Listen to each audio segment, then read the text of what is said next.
Lulu and the Brontosaurus.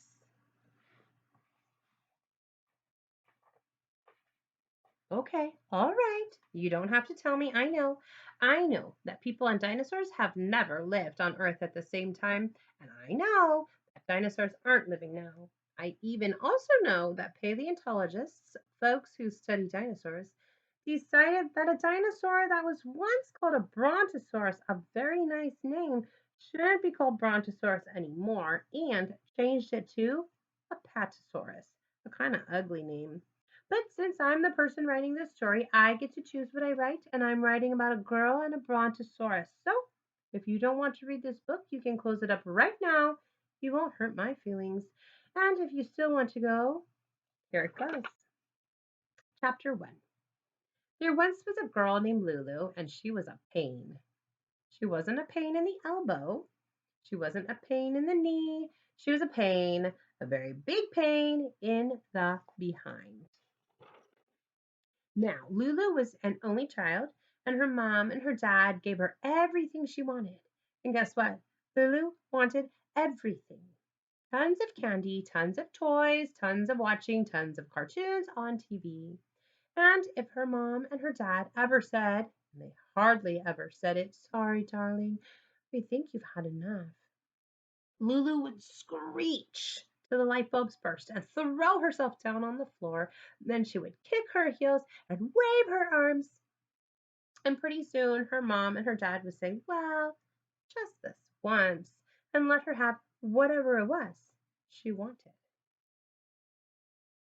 That's Lulu.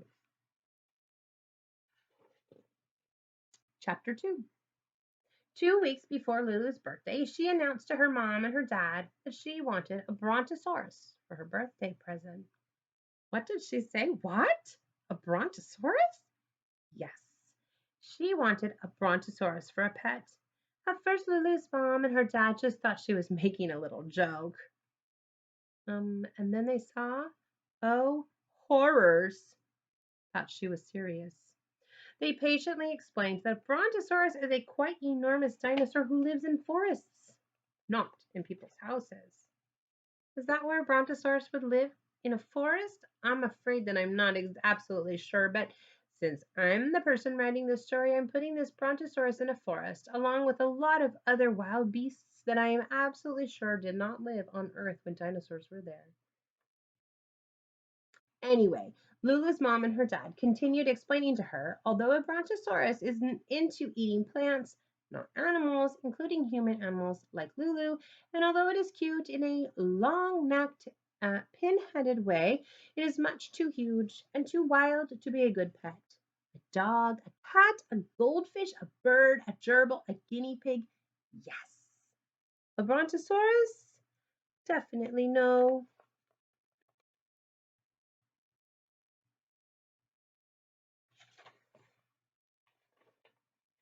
Chapter 3. No? Her mom and her dad were telling Lulu no? Lulu wasn't used to hearing no, and she hated. She really hated hearing no. To show how much she hated it, she screeched and screeched and screeched till all the light bulbs in the living room burst. I want a Brontosaurus for my birthday present, she said in between screeches. I want a birthday. I want a Brontosaurus for a pet. Well, maybe we could get you a nice pet rabbit, said her mom. Or even, said her dad, a nice pet rat. No, no, no, no, no, no, no, screeched Lulu. I want a brontosaurus for a pet. Then she threw herself down on the floor and kicked her heels and waved her arms and screeched some more.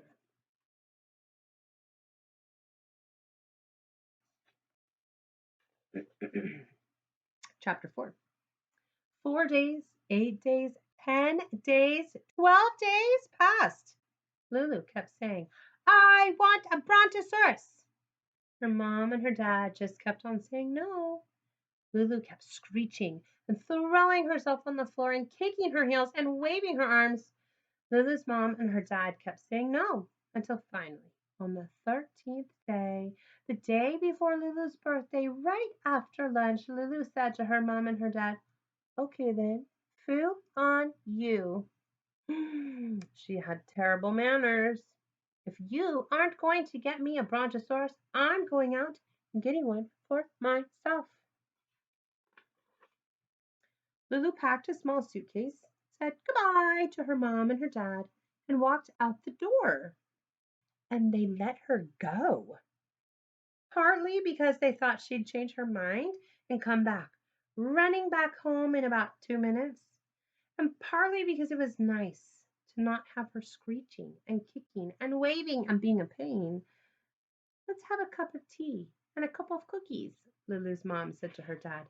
Excellent idea, her dad replied. So they went into the kitchen and started munching on some cookies and sipping tea, and pretty soon they had forgotten all about Lulu.